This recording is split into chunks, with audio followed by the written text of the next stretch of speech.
سن لیں یہ کتاب الاحتجاج للطبرسی رحمۃ اللہ علیہ جلد نمبر 1 چاپ انتشارات اسوہ قوم ایران میں یہ کتاب چھپی ہے. یہاں پہ صفحہ نمبر 304 میں روایت فرماتے ہیں کہ حضرت امام جعفر صادق علیہ السلام اپنے والد گرامی اپنے جد سے روایت کرتے ہیں کہ امیر المؤمنین علیہ الصلاۃ والسلام جب ابو بکر کے ساتھ لوگوں نے بیعت کی تو وہ امیر المؤمنین علیہ السلام ابو بکر سے بات نہیں کرتے تھے, ناراضگی کا اظہار کرتے تھے, اور ابو بکر ہمیشہ ان کے ساتھ مسکراہٹ کے ساتھ اور محبت کے ساتھ پیش آتے تھے تاکہ ان کو راضی کیا جائے.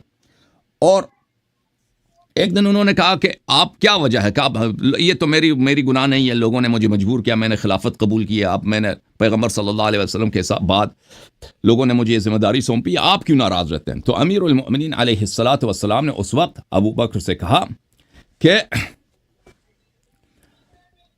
فما حملك عليهم اذ لم ترغب فيه ولا حرصت عليه ولا وثقت بنفسك في القيام به.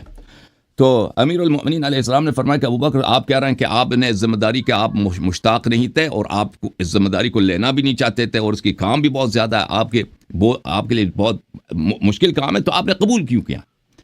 جب آپ چاہتے ہی نہیں تھے اور آپ کی یہ ذمہ داری آپ اس بوجھ کو آپ اٹھا بھی نہیں سکتے, تو آپ نے قبول کیوں کیا؟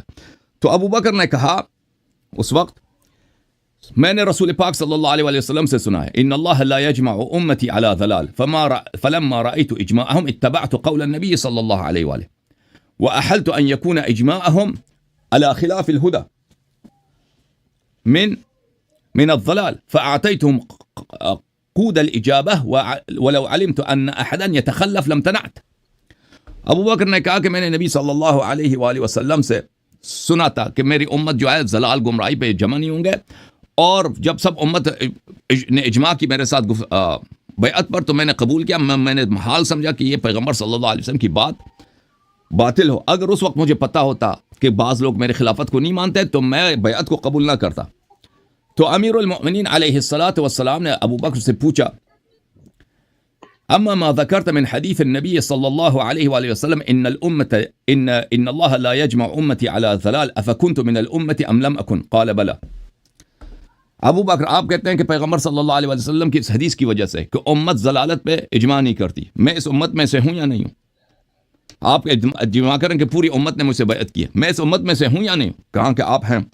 پھر فرمایا وَكَذَلِكَ الْعِصَابَةُ الْمُمْتَنِعَةُ عَنْكَ مِنْ سَلْمَانَ وَعَمَّارٍ وَأَبِي ذَرٍ وَالْمِقْدَادِ وَابْنِ عِبَادَةٍ وَمَنْ مَعَهُ مِنَ الْأَنصَارِ. اس کے علاوہ جن لوگوں نے آپ سے بیعت نہیں کیا, سلمان, ابو ذر, مقداد, سعد ابن عبادہ, اور سعد ابن عبادہ کے جتنے ساتھی ہیں انصار میں سے آپ کے ساتھ بیعت نہیں کی, وہ اس امت میں سے نہیں ہیں. ابو بکر نے کہا جی ہاں وہ سب اسی امت میں سے. فقال علی علیہ السلام فكيف تحتج بحديث النبي صلی اللہ علیہ وآلہ وسلم وان هؤلاء قد تخلفوا عنك. تم نبی صلی اللہ علیہ وآلہ وسلم کی اس امت سے کہ میری امت ضلالت پہ اجماع نہیں کرتی, آپ اس سے کیسے دلیل لاتے ہو جب پوری امت آپ پہ مجتمع نہیں ہے؟ اتنے بڑے بڑے صحابہ ان لوگوں نے آپ سے بیعت کرنے سے انکار کر دیا, میں نے انکار کیا ہے.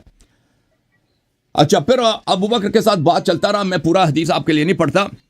ابو بکر سے پوچھا کہ آپ سنیں نا, امیر المؤمنین علیہ السلام نے ابو بکر سے پوچھا کہ ایک شخص اگر خلیفہ بنتا ہے تو اس میں کون سے صفات ہونے چاہیے؟ ابو بکر نے کہا نصیحہ, خلوص, وفا, دفع المداہنات, اس میں سستی نہ ہو, والمحابات وحسن السیرہ واظہار العدل والعلم بالکتاب السنہ والفصل في الخطاب مع الزہد في الدنیا وقلة الرغبة فيها وانتصاف المظلوم من الظالم للقریب والبعید ثم سکت. یہ صفات اس نے بتا دیا. اب عربی کے صفات ہیں, میں ترجمہ نہیں کرتا, وقت لگے گا, آپ توجہ کریں گے تو پتہ چلے گا.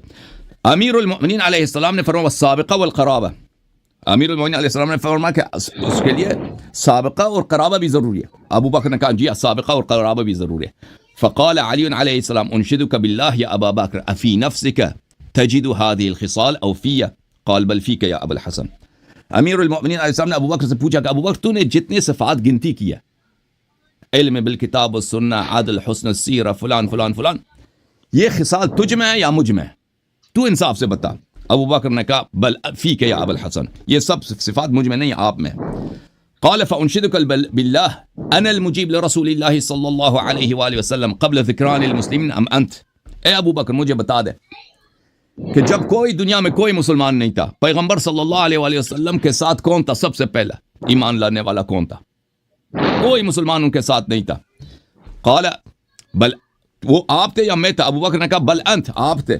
قال فانشدک باللہ انا صاحب الاذان لاهل الموسم والجمع الاعظم للامه بسوره براء ام انت؟ قال بل انت. اے ابو بکر مجھے بتا کہ اس وقت جب رسول پاک صلی اللہ علیہ وسلم پہ سورہ براء نازل ہوئی کہ مکے میں آپ جا کے اعلان کر رہے ہیں کفار مشرکین کے درمیان جا کر موسم حج میں کہ اس کے بعد یہاں پہ مکے میں کسی مشرک کے آنے کی اجازت نہیں ہے. اور اس زمانے میں مکے میں مشرکین کی اکثریت تھی، اور جو شخص اعلان کرتا اس کے قتل ہونے کا بھی امکان تھا. وہ کون تھا جس کو یہ اعزاز ملا کہ مکے میں جا کے اعلان کرے؟ وہ آپ تھے یا میں؟ ابو بکر نے کہا بل انت. فانشدک باللہ انا وقیت رسول اللہ صلی اللہ علیہ وآلہ بنفسی یوم الغار ام انت. ابو بکر مجھے بتا کہ رسول پاک صلی اللہ علیہ وآلہ وسلم کے بستر مرگ پر کہ وہاں پہ شہادت نصیب ہوتی ہے، شب ہجرت، اپنی جان وہاں پہ سینے میں، جان وہاں پہ تلواروں کے نیچے لٹا کر، وہ کون تھا جس نے رسول کی جان بچائی؟ وہ آپ تھے یا میں تھا؟ اچھا، یہ روایات بہت زیادہ ہماری کتب میں، اور ابو بکر کی مذمت اور امیر المؤمنین علیہ الصلوۃ والسلام کے مختلف الفاظ، اگر آپ اجازت دیں تو میں آپ کو بتا دیتا. میری بات سنیں. جی جی، جھوم جاؤ، پرواز کرو، کیوں فخر سے سر اٹھا، کیونکہ اللہ تعالیٰ نے تمہیں انتخاب کیا. صراط حق پر صرف تم ہو، صراط ایمان پر صرف کیا، کیونکہ اللہ تعالیٰ نے تمہیں انتخاب کیا. صراط حق پر صرف تم ہو، صراط ایمان پر صرف